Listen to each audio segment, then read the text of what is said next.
With me today is Kylie Paatsch, and Kylie is an executive coach, speaker, and facilitator with 3 decades of leadership experience and 20 years coaching senior leaders and their teams across Australia internationally. And her work consistently returns to one central truth, that performance problems in leadership teams are almost never about the people. They're about connection. And her first book, The Connection Effect, published by Grammar Factory, gives leaders a practical framework for building the kind of trust, ownership, and alignment that actually drives performance.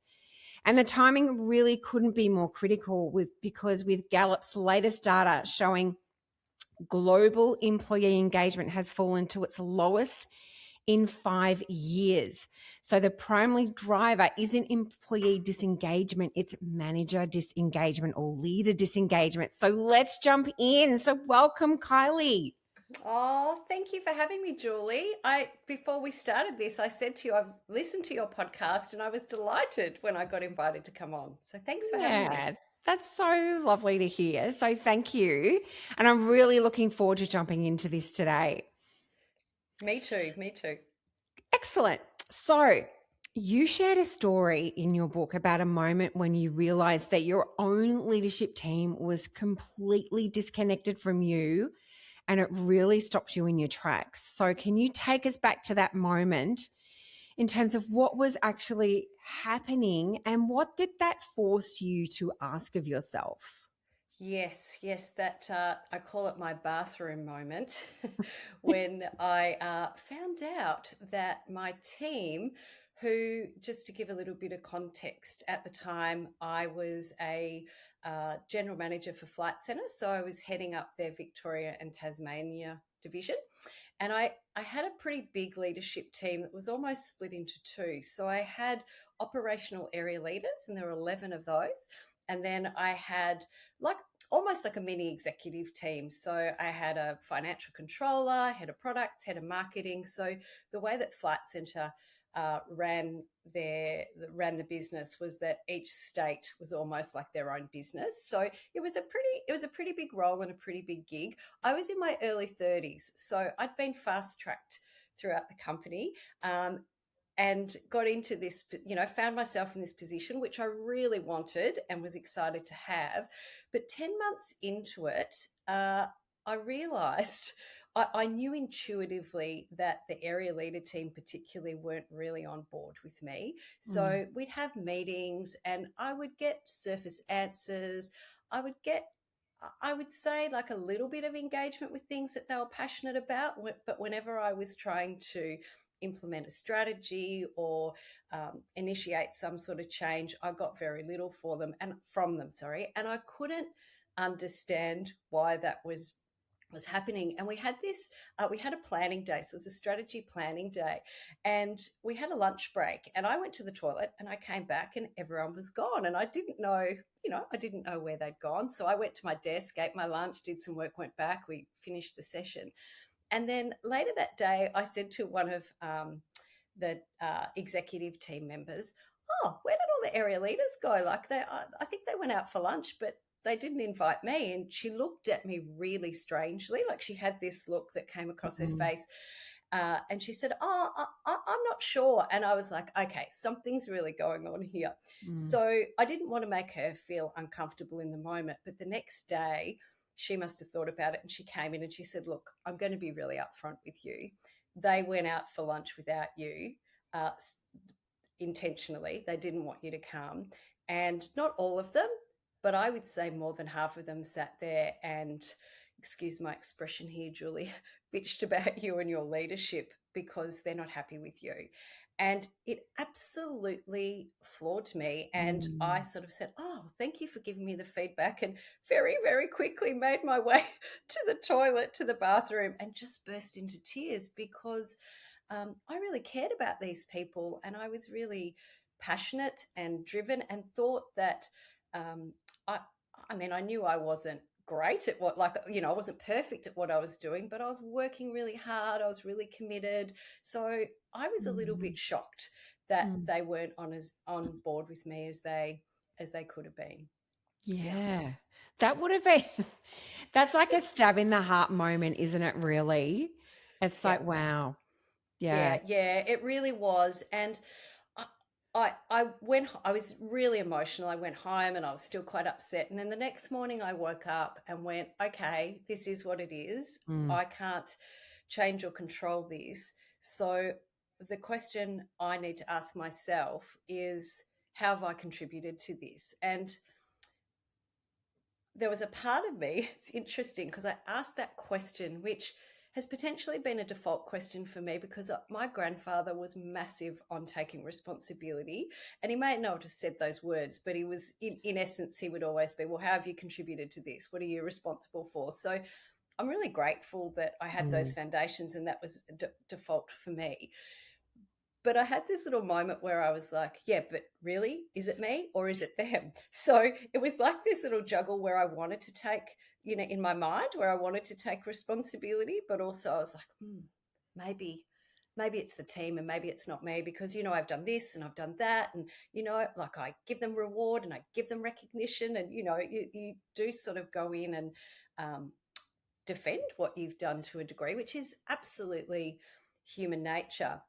But I actually sat with it because I wasn't, to be honest with you, I wasn't really sure where to go and Yeah. what to do. And I sat with it. And probably about 24 hours later, I realized, look, the only person that can change this is me. And I actually went and engaged a coach, which you and I know is a really smart thing to do. Yes. Engaged a coach to help me because I realized that, yeah, I probably didn't have the answers at that time in terms of how to shift it and how to go about it. I love that. And thank you for sharing that. And I love how you handled it and like that, sort of light and shade to the situation.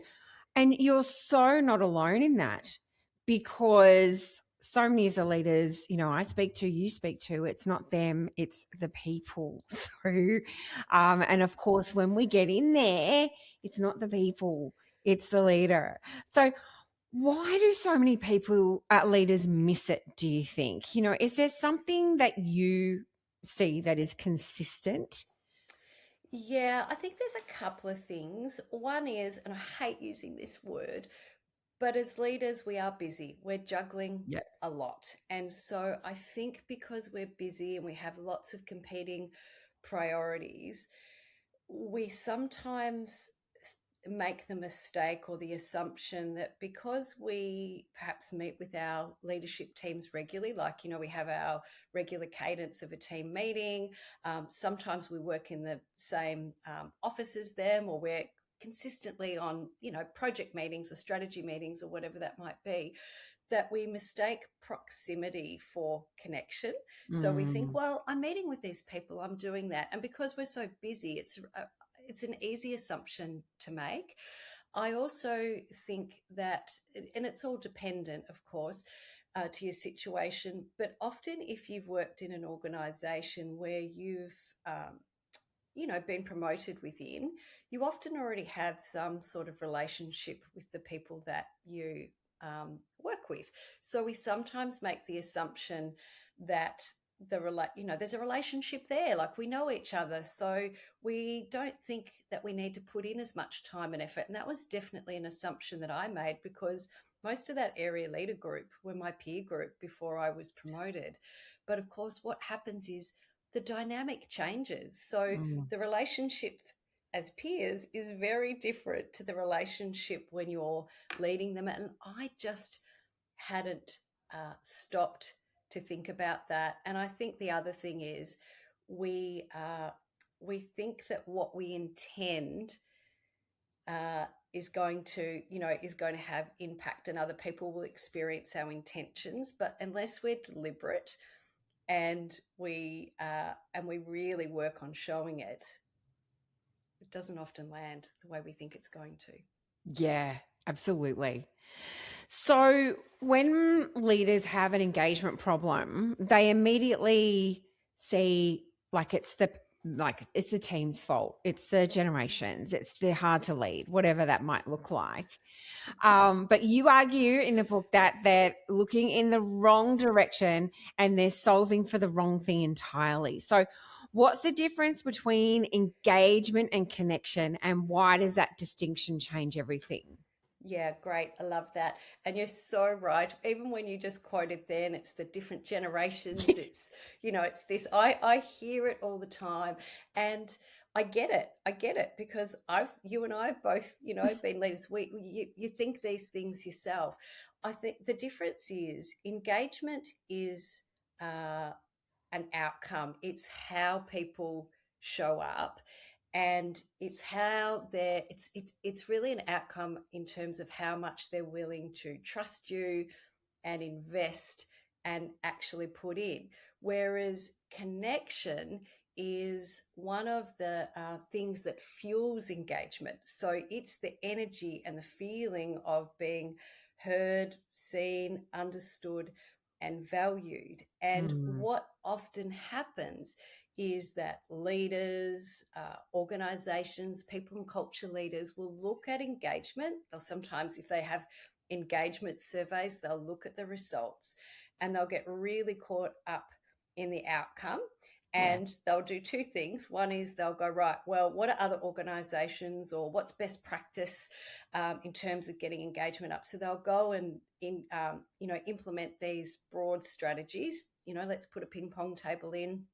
Let's have some lunches, which are all really great things because they definitely show your people that you're considering them and you care for them, but they're actually almost a band-aid. They're not actually solving the problem. And then the second thing, which we sort of touched on a little bit, is we're not actually going, how might I or we as a leadership group be contributing to this? What is it that perhaps we may or may not be doing? Asking questions. Is it the way I'm leading? Is it the way my people are experiencing me? Has this got something to do with connection? And interestingly enough, and you probably find this too, Julie, when I work with organizations who do get me in to help with the engagement piece, when I ask them, how do you think that relationship and the connection between the leader and their team members is contributing and playing a part? Sometimes I just get vacant like looks because they haven't thought to think about that. But Yeah. when you do, when you realize that you are contributing to it in some way, shape, or form, you've got an opportunity to really solve the problem because you're getting beneath the surface. You're looking at the things that fuel it, and there'll be other reasons too. But you want to what do they say? Like lift the hood and have a look Under the uh, bonnet. un- under the bonnet. Yeah, Mm, that's right. And so, and when you do, you've got more hope of turning things around because then you're focusing on what is within your control. yeah. So if you realize that there's things that you are doing or you're not doing, which was my case, is then you can turn around and fix them. And that goes such a long way. The irony of it is it once you identify that, acknowledge that, share that, do something about it, it's one of the first steps to actually getting buy-in engagement from your people because they see that you've taken some responsibility and you're not blaming them because Yeah. the more you blame, the less likely anybody's going to get on board with you, right? Yeah, absolutely. And that's why that self leadership component is the first step in being a great leader because you can't effectively lead others unless you can lead yourself. So, turning that mirror around on you or looking under the hood, as you said, because those four things you mentioned, people being seen, heard, valued, and understood, that is what people want from their leaders. That's what they want out of working for any organization. So if they're not getting that, of course they're going to be disengaged and Yeah. peeved. So yeah, so great tips there. So for leaders who are listening right now and perhaps going, that could be me. um, what's the? I suppose you've just mentioned it, like the first real conversation that actually shifts it. Is it the leader taking the responsibility for that? Yeah. And Yeah. is there a pattern for the leaders who do this really, really well? Yeah. So when you say pattern, what do you specifically mean? See, the coach in me is coming out. We'll be able Yeah. to, coach each other. So is it simply sitting down and once they've, understood what's in their control, is it having that conversation with their team, like being really honest about that? Is that like the pattern that you're seeing in leaders doing it really well? Or is it, getting the team to give them feedback, which Yeah. leaders, yeah, aren't great at doing sometimes? Yeah. Yeah. Great. I thought that's what you were alluding to, but I wanted Mm, to check. So I'm glad. I'm glad I have, because we're definitely on the same page. yeah. Yes, it is. I actually think it is firstly just sitting down with your leaders and owning your bit. So just identifying Mm, that one of the things that I've realized is that when it comes to engagement, my responsibility is to make sure that I'm taking a relational approach in my mm, leadership, that I'm connecting with you, and I've identified that I haven't. And so um, I'd love to hear from you what it is that you'd like to see more of for me, where I might be doing some of it, because well, you can't lead people and be in a role like that if you don't have any interpersonal skills. So you will be doing some of those things, but asking the questions, what are the things I'm doing that are landing, but what are some of the things that I'm not? So having that really open, honest conversation. And sometimes, and I know when I did, there were a few people that were pretty upfront with me and honest with me, which takes courage it on their does. behalf too. There were a couple that gave me nothing. And so the other pattern, or the other thing that I would say, is be persistent with it. And just a couple of things that I've done since, and I work with the leaders with the leaders that work with me. What I often suggest is that you let them know. So this is what I've identified. I really, really do want the feedback, and I'm going to ask you some questions, and I'm going to give you some time to think Mm, about it and then share it with me, rather than putting them on the spot. And I think the first time round when I did it, I was just putting them on the spot. So that in itself is really effective. And then the next bit is, and when you get the feedback, don't defend it. Don't yeah. defend it. Even if you think some of it is a little bit unreasonable, you can walk away and go, okay, you can be discerning with it. You can go, okay, what's reasonable here and what's not. And it's really great to sense check it with someone, whether that's a peer or your own coach or whatever, because there are a couple of things that I definitely sense checked with my coach. And she was like, I think this bit is really unfair and unreasonable. Like, they're Mm, expecting you to be perfect at this, and that's not okay. But unreasonable. Yeah. yeah, but here absolutely. Here's the, two or three things that you could really implement and bring in and make a difference with. And then the next step is actually actioning it, because first step is being aware, acknowledging it, taking responsibility, sharing it, having that conversation.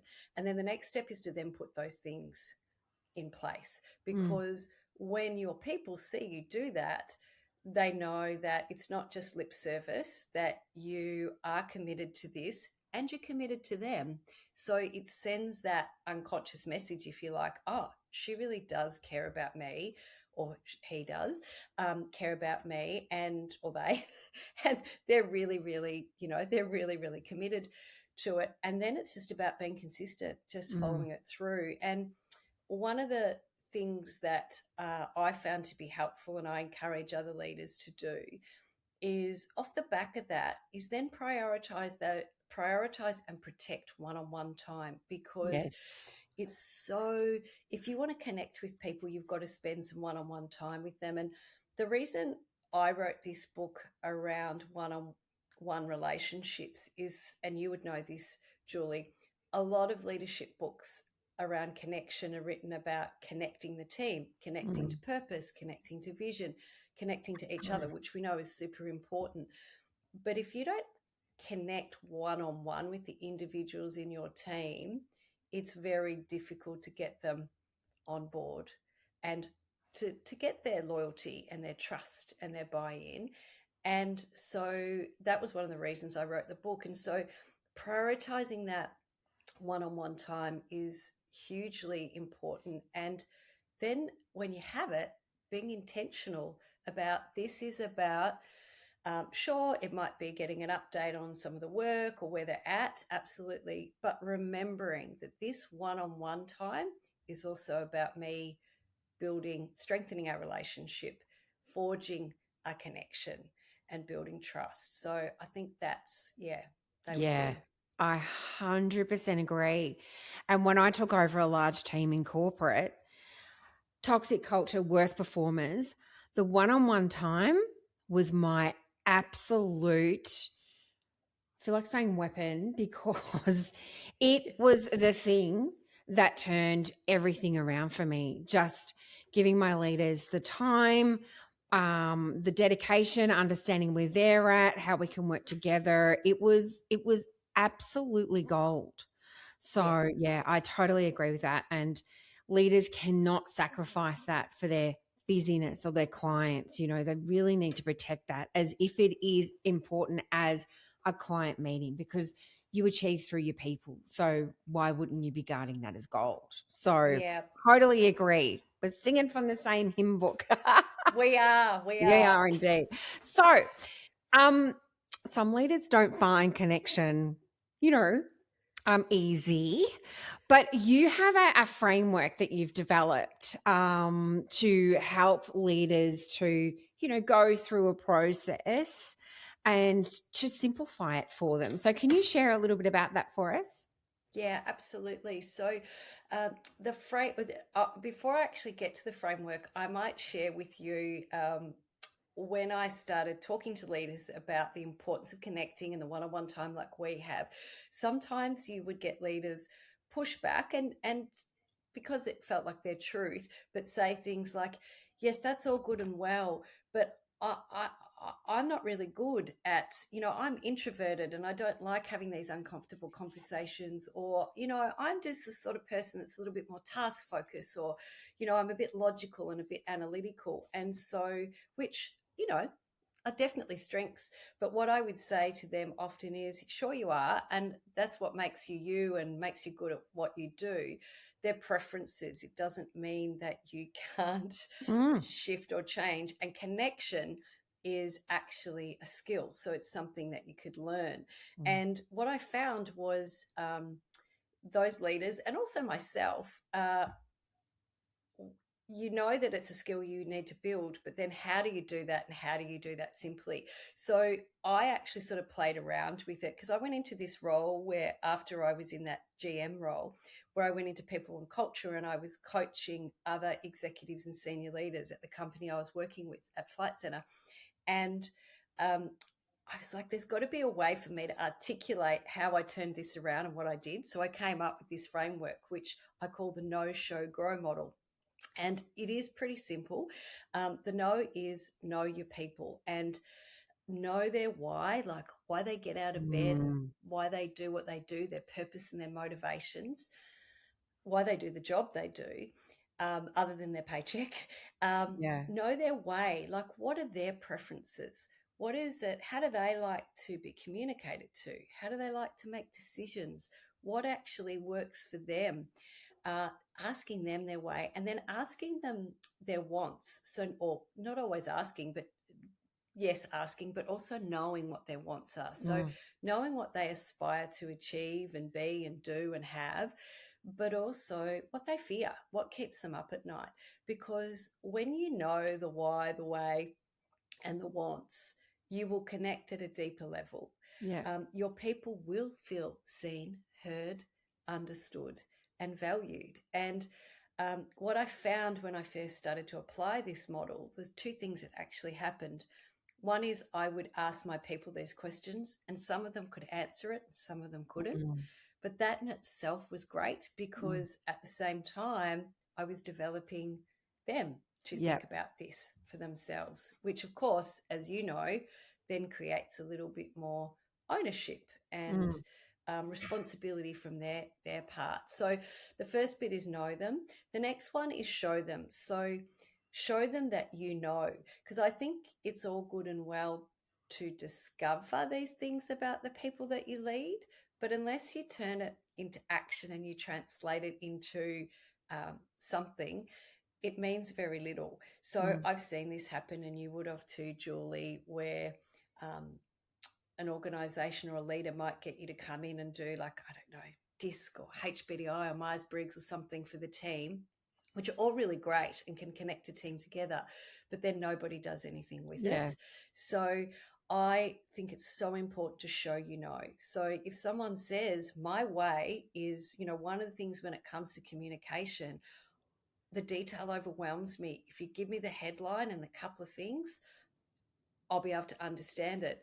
If one of your people sees you do that, they'll go, wow, this person actually does know me, and they're showing they know me. So show show you care. So that is really, that one's pretty simplistic, as in just show your people you care about them. And um, it can be little ways, like just be, it can be rewarding and recognizing and acknowledging and thanking. It can also be being kind and empathetic and curious in a way that is not judgmental. That's showing people that you care about them. But the other side to that too is sometimes you've got to have those difficult and uncomfortable conversations with people, and I believe that is showing Yeah. that you care, because you care enough about them to get uncomfortable to have the conversation, so that they're aware and they can improve, and all those things. So, and then the next bit is show the way. And I think this is quite an important one, because leaders, sometimes we forget just how important it is to model the way. I see it all the time. You would have experienced it, Mm. where there'll be these expectations of Yeah. the behaviors we have to engage in and the things we have to do, yet the leader doesn't do it Mm. themselves. And so Yeah. that's a huge piece to disengaging people, right? Like when you have a leader that operates that way, you Yeah. you just, yeah, you don't buy into it, you lose respect for them. And so Absolutely. It's like they're yeah, expecting one thing and doing another. It's like a complete incongruence. yeah, it is. And what's interesting is, how we're going back to that, the difference, when the difference between engagement and connection. Mm. Often when people are not engaging, we will actually, go and tell them what they need to do instead, yet we're not doing it ourselves. So we're not modeling the way. Yeah. So yeah, absolutely. So that's really important. And then the next one is grow them. And by that, it's about growing responsibility, growing initiative, and growing capability. And I think this is one that sometimes leaders don't always stop to think about as an important part of their role, which Mm. is to be developmental. Some will, some won't. Often leaders will think that, particularly if you get up to those senior levels, well, they're senior, they've been in leadership a while, they should just be doing this themselves.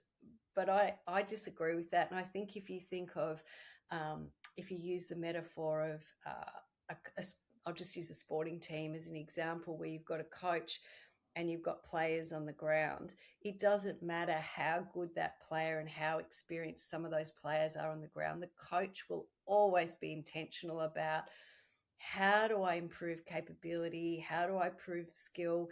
Mm. How do I influence mindset, initiative Mm. and responsibility, so this person can fulfill their potential and become the best, using a cliche, become the best version of themselves. And so I talk about how important it is to focus on growing your people, because when you do that, your people will see that you're invested in them Mm. as a person, not as a resource or a tool, as a person, and they will give you the same loyalty and investment back to you. Mm. Yes, I love that framework, and you explain that really well in your book.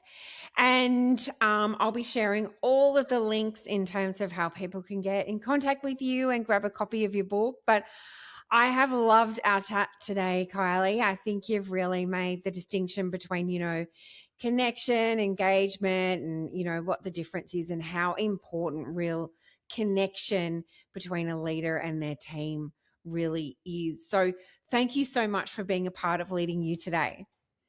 Thank you. Thanks for having me. Pleasure. It's been wonderful.